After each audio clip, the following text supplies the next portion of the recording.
বেশি করলে চালাকি, বুঝবেন তার জ্বালা কি।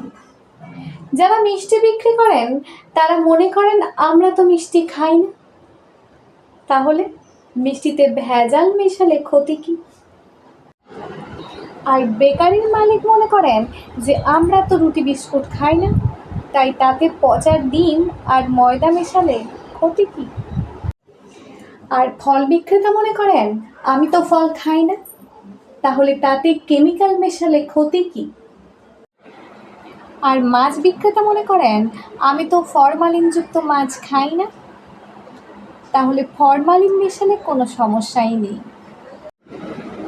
দিন শেষে মিষ্টি বিক্রেতা মিষ্টি বিক্রি করে, রুটি ফল মাছ কিনে নিয়ে যায়। আর রুটি বিক্রেতা রুটি বিক্রি করে, মাছ ফল আর মিষ্টি কিনে নিয়ে যায়। আর ফল বিক্রেতা ফল বিক্রি করে, রুটি মিষ্টি আর মাছ কিনে নিয়ে যায়। আর মাছ বিক্রেতা মাছ বিক্রি করে, মিষ্টি রুটি আর ফল কিনে নিয়ে যায়। সবাই নিজেকে খুব চালাক মনে করেন, তাই কথাতেই আছে পরের অনিষ্ট করে যেজন, নিজের অনিষ্ট বীজ সে করে বপন।